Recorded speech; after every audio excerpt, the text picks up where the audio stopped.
जय हिंद दोस्तों, स्वागत है हमारे YouTube चैनल GS विद सुरलिया जी पर। आज हम पढ़ने जा रहे हैं क्लास 20 ब्रह्मपुत्र नदी और फौतंत्र। ठीक है। आज पहले ही मैंने मानचित्र बना लिया है, जिससे कि मानचित्र बनाने ज़्यादा टाइम लग जाता है, वीडियो ज़्यादा लंबी हो जाती है। ठीक है, तो दोस्तों शुरू करते हैं ब्रह्मपुत्र नदी और फौतंत्र। इससे पहले हम आपको गंगा नदी फौतंत्र, सिंधु नदी फौतंत्र पढ़ा चुके हैं, और जिन्होंने वह वीडियो नहीं देखी वो देख लें, जिससे कि आगे का उसका पार्ट गंगा नदी का हम यहाँ क्लियर कराएंगे। ठीक है, तो जिसमें जल्दी से समझ में आ जाएगा। ठीक है, तो चलिए दोस्तों स्टार्ट करते हैं। ब्रह्मपुत्र नदी, ब्रह्मपुत्र नदी बना लेते हैं।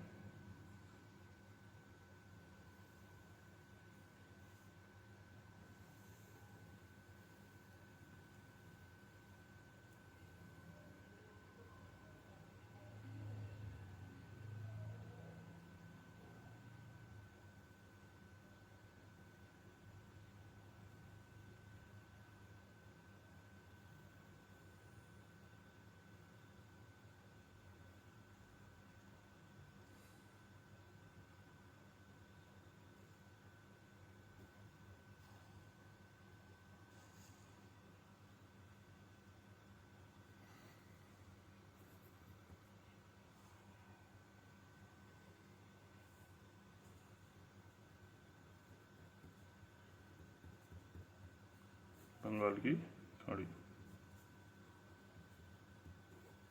ठीक है, देखिए ब्रह्मपुत्र नदी दिख रही होगी अच्छे से। ये थोड़ा गहरी करते हैं इसको, एक बार और ले आते हैं।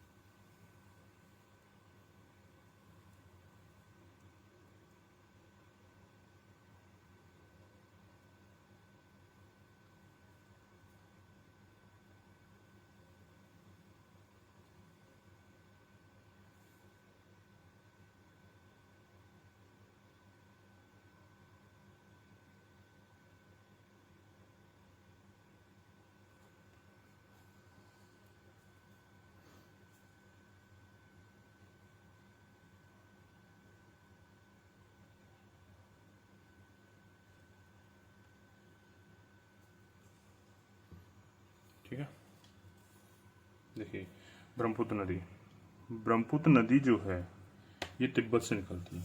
कहाँ से निकलती है? तिब्बत से निकलती है। ये है तिब्बत से निकलती है। तिब्बत में स्थित कैलाश पर्वत, कौन सा? कैलाश पर्वत।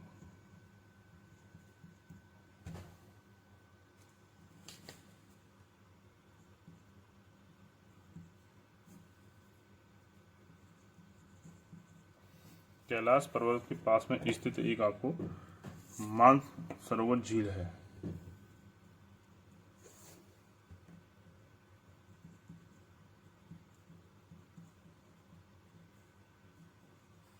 उसी मानसरोवर झील, मानसरोवर झील है। और मानसरोवर झील के पास में एक ग्लेशियर है जिसे बोलते हैं चेमायुंगडुंग ग्लेशियर। कौन सा ग्लेशियर है?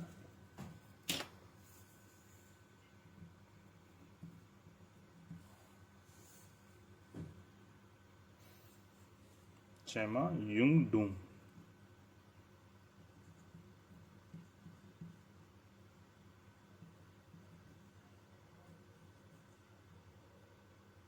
युंगडुंग डूम, ठीक है, ग्लेशियर।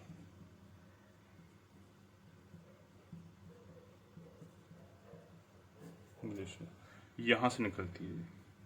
जब यह नदी यहाँ से निकलती है तब इसे किस नाम से जाना जाता है?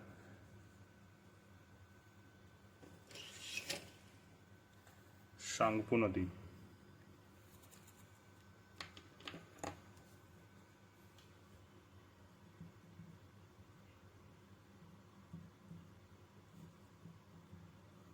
सांगपो नदी के नाम से जाना जाता है। आगे चल के इसे यारलुंग नदी के नाम से बोलते हैं। यारलुंग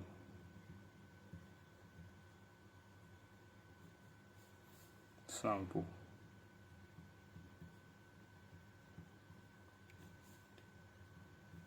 ठीक है। जब तिब्बत में स्थित कैलाश पर्वत श्रेणी के पास में मानसरोवर झील के पास स्थित चेमायुंगडुम ग्लेशियर से निकलती है, तब इसे सांगपो नदी कहती है। फिर आगे चल के इसके यारलुंग सांगपो नदी कहती है। ठीक है, ओके। और फिर आगे चलते हैं, देखिए इस पे यहाँ पर जो है तिब्बत की राजधानी है, तिब्बत की राजधानी लासा जो इसी नदी के किनारे स्थित है। ठीक है, तिब्बत की राजधानी, फिलहाल में इस पर चीन का कब्जा है तिब्बत पर। ठीक है, तिब्बत की राजधानी लासा है जो है इसी किनारे स्थित है। ठीक है, आगे चलते हैं। देखिए ये जो नदी है ये अरुणाचल प्रदेश है, ये तिब्बत है जो चीन ने अधिकृत कर रखा है, मतलब चीन ने कब्जा कर रखा है। ठीक है, तो जैसे ये यहाँ प्रवेश करती है, यहाँ जो प्रवेश करती है तो यहाँ पर एक दर्रा है, जो हम पहले दर्रा पढ़ाए हैं वहाँ आपको बता चुके हैं। कौन सा दर्रा यहाँ पे? नामचा बरवा। कौन सा? नामचा दर्रा में प्रवेश करती है, नामचा बरवा। ठीक है, कौन सा दर्रे से प्रवेश करती है? ये नामचा बरवा से, नामचा बरवा दर्रे से दर्रा ये भारत में प्रवेश करती है। जब प्रवेश करती है तो जो घाटी है दिहांग घाटी, कौन सी? दिहांग घाटी, तो इसे दिहांग नदी के नाम से जानते हैं। जैसे ये भारत में प्रवेश करती है नामचा बरवा दर्रा से, और जब प्रवेश करती है तो दिहांग नदी से बोला जाता है, दिहांग नदी बोला जाता है। तो इस जगह इसे दिहांग घाटी बोलते हैं। मैंने इसमें आपको पहले वीडियो में बताया था कि घाटी किसे कहते हैं। घाटी जो हम कहते हैं, नदी का जो कोई मैदानी क्षेत्र होता है उसे घाटी कहते हैं, और या फिर दो पहाड़ों के बीच का जो मैदानी भाग होता है हम उसे घाटी कहते हैं। ठीक है, तो हम आगे चलते हैं। जैसे ये है असम राज्य में प्रवेश करती है, जैसे असम राज्य में प्रवेश करती है तो इसमें एक नदी आके मिलती है जिसे बोलते हैं दिबांग नदी। दिबांग नदी इसमें आकर प्रवेश करती है, और दिबांग की एक सहायक नदी लोहित नदी। लोहित नदी इसकी सहायक नदी। लोहित नदी को खूनी नदी भी बोलते हैं, लोहित नदी को खूनी नदी भी बोलते हैं। खूनी नदी क्यों कहते हैं? क्योंकि इसका जो रेत है, लोहित नदी को खूनी नदी कहते हैं। खूनी नदी इसलिए कहते हैं कि इसकी बालू जो है लाल रंग की है, इसकी बालू जो है लाल रंग की है, ध्यान रखिए। ठीक है, इसकी जो बालू है लाल रंग की बालू है, इसीलिए इसे हम क्या कहते हैं? खूनी नदी कहते हैं। ठीक है, इसी नदी पर ध्यान रखिए, इसी नदी पर भारत का सबसे बड़ा नदी पुल बनाया गया है। इसी नदी पर भारत का सबसे बड़ा नदी पुल बनाया गया है, जो है हमारा अरुणाचल प्रदेश और असम के बीच में। जो लोहित नदी है यहाँ से यहाँ के बीच में जो पुल बनाया गया है वो है भूपेन हजारिया पुल बनाया गया है। ठीक है, जो कहाँ से कहाँ तक बनाया गया है? ये हमारा सदिया से, देखिए ये भूपेन हजारिया पुल बनाया गया है। ठीक है, ये जो है ये है, हम इसे बना देते हैं। यह जो पुल बनाया गया है ढोला सदिया के बीच में बनाया गया है। ठीक है, ढोला अरुणाचल प्रदेश में और सदिया असम में बना हुआ है। ठीक है, क्वेश्चन पूछा जाता है कि भारत का सबसे बड़ा नदी पुल कौन सा है? देखिए हम इसे यहाँ नोट कर देते हैं, ढोला सदिया, सदिया से ढोला तक है। ठीक है, अरुणाचल प्रदेश। ठीक है, ये पुल यहाँ बना दिया, ये ढोला सदिया बनाया गया। ये जो इसको यहाँ दर्शा दिया गया है ढोला से सदिया, असम से अरुणाचल प्रदेश। इसकी जो किलोमीटर में 9.15 किलोमीटर की दूरी है। इसे भूपेन हजारिया भी बोलते हैं, इसे भूपेन हजारिया भी बोलते हैं। ठीक है। जैसे ही अब आगे चलते हैं, जैसे ही दोनों नदियां मिलती हैं तो इन दोनों नदियों के मिलन से के बाद इसे ब्रह्मपुत्र कहा जाता है, इसे ब्रह्मपुत्र नदी कहा जाता है। तो इससे आगे थोड़ा सा और हम जब चलेंगे यहाँ, तो यहाँ एक और पुल है, जिसे बोगी बोल कहते हैं, बोगी बील पुल कहते हैं। ठीक है, ये जो पुल है बोगी बील, ये सड़क प्लस रेल पुल है। ये जो पुल है सड़क प्लस रेल पुल है। ठीक है, ये कहाँ पर स्थित है? ये ब्रह्मपुत्र नदी पर स्थित है। ठीक है, तो इसमें एक दूसरा पुल है बोगीबील पुल, जो सड़क और रेल पुल है। ठीक है, अब इससे आगे चलते हैं तो द्वीप है, ये जो दिख रहा है माजुली द्वीप है। ठीक है, कैसा द्वीप है? माजुली द्वीप है, नदी द्वारा बनाया गया भारत विश्व का दूसरा सबसे बड़ा द्वीप है। ठीक है, और ये भारत का सबसे बड़ा नदी द्वीप है। ठीक है, जिसका नाम है माजुली। ठीक, और ये यहाँ से आकर देखिए, अब चलते हैं। ब्रह्मपुत्र नदी जैसी बांग्लादेश में प्रवेश करती तो इसे जमुना कहते हैं,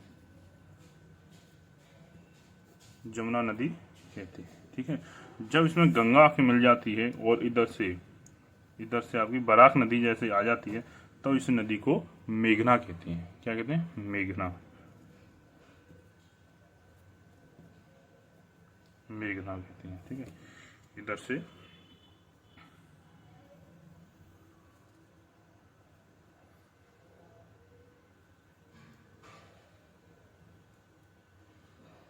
ठीक है, ये आ जाती है पद्मा। गंगा नदी को बांग्लादेश में पद्मा कहते हैं। ठीक है, पद्मा कहते हैं। इधर से आपकी बराक नदी आती है, इधर से बराक नदी आती है। बराक नदी जो निकलती है आपकी यहां से निकलती है, मणिपुर से ऐसे चलती है,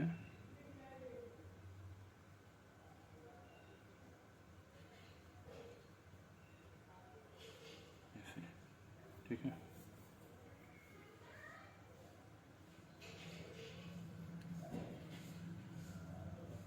बराक नदी, जो बराक नदी है ये एक अलग नदी है। ठीक है, और बराक नदी को बांग्लादेश में सूरमा नदी कहती है।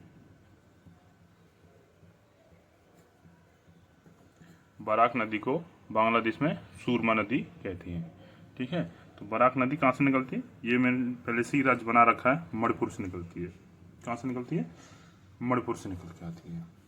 ठीक है, बराक नदी मणिपुर से निकलती है। और मणिपुर में एक पहाड़ी है अभी, माउंट जापाऊ। कौन सी? माउंट जापाऊ, माउंट जापाऊ से निकलती है। ठीक है, चलिए अब आगे चलते हैं। अब इसकी हम सहायक नदियों को पढ़ देते हैं, ब्रह्मपुत्र की सहायक नदियों को पढ़ते हैं। ठीक है, देखिए, तो जब ये तीनों मिल जाती हैं, जब तीनों की धारा को क्या कहते हैं? मेघना कहते हैं। मेघना के रूप में बंगाल की खाड़ी में ये गिर जाती हैं और विश्व का सबसे बड़ा डेल्टा का निर्माण करते हैं, जिसे बोलते हैं सुंदरबन डेल्टा। ब्रह्मपुत्र की सबसे बड़ी सहायक नदी है सुबनसिरी। कौन सी है? सुबनसिरी, जो कि ऐसे करके आती है। ठीक है,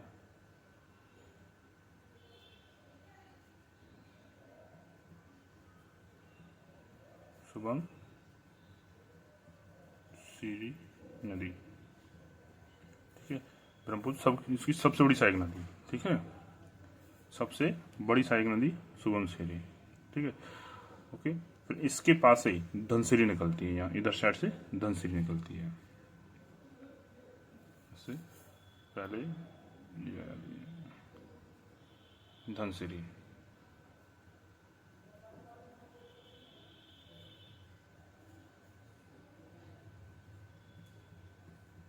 सुबनसिरी, धनसिरी।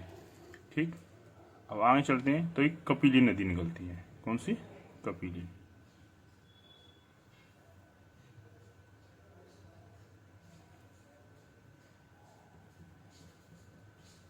कपिली नदी, ठीक, इससे थोड़ा आगे जाएंगे तो खी नदी और कृष्णी नदी है, खी नदी और कृष्णी नदी।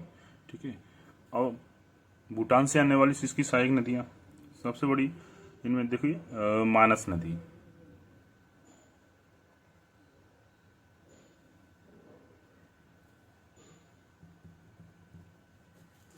मानस नदी। ठीक है, मानस नदी के बारे में जानते हैं। मानस वन्य जीव अभ्यारण्य कहाँ पर स्थित है? आसाम में। तो मानस वन्य जीव अभ्यारण्य इसी नदी के किनारे, इसी नदी पर स्थित है, उसी के आधार पर उसका नाम रखा गया। ठीक है, तो मानस जीव अभ्यारण्य। ठीक है, उसी की प्रॉब्लम आती है।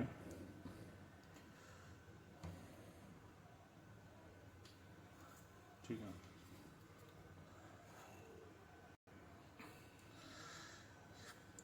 फिर संकोश नदी, देखिए कौन सी? संकोश नदी। संकोश नदी जो है भूटान से निकल के आती है, ये इसमें मिलती है संकोश।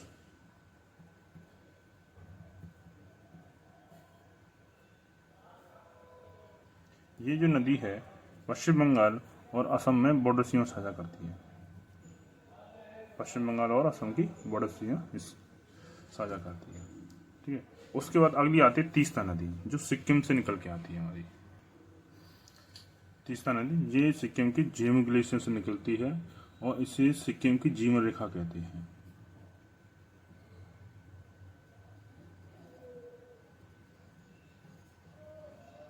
सिक्किम की जीवन रेखा। ठीक है, और ये सिक्किम से निकल के बांग्लादेश होते हुए, पश्चिम बंगाल में होते हुए बांग्लादेश में यह यमुना नदी में, जमुना नदी में मिल जाती है। जमुना तो ब्रह्मपुत्र में मिल जाती है। ठीक है, देखिए ब्रह्मपुत्र के बारे में थोड़ी सी बेसिक जानकारी। ब्रह्मपुत्र की लंबाई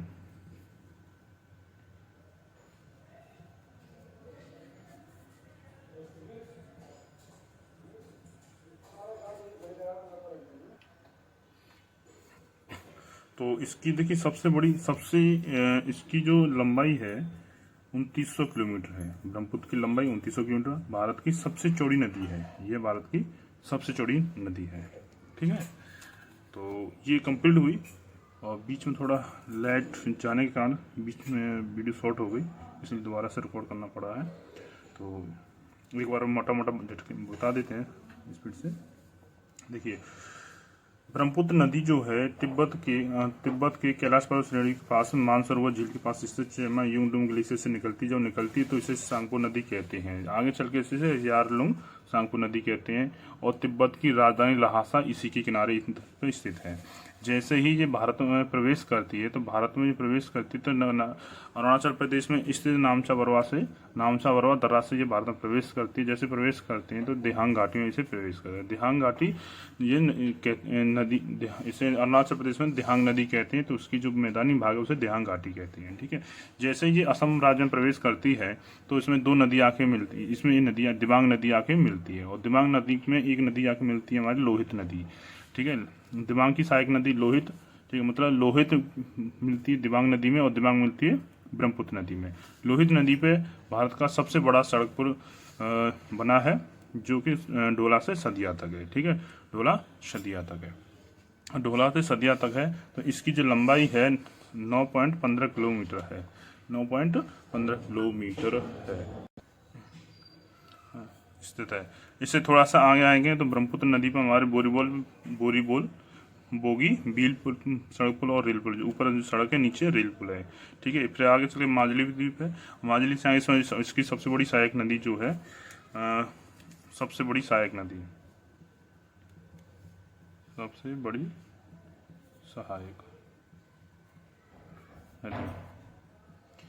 सुबनसिरी इसमें इसमें मिल जाती है। ठीक है, फिर उसके बाद आती है धनसिरी जो नागालैंड के लशांग पर्वत श्रेणी से इसमें मिलती है। ठीक है, फिर उसके बाद कपिली मिलती है, कपिली के बाद खीर नदी, फिर मानस नदी जो है मानस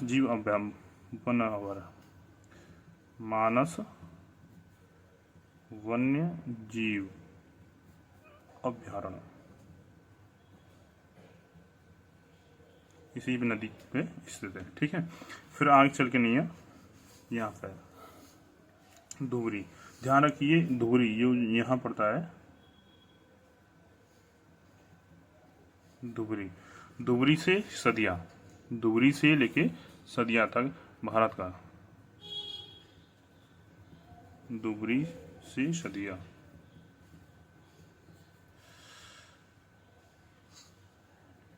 WH वाटरवे, वाटर हाईवे जो है मतलब राष्ट्रीय जलमार्ग, राष्ट्रीय जलमार्ग 6 बनाया जा रहा है, बनाए जाने की घोषणा की गई है।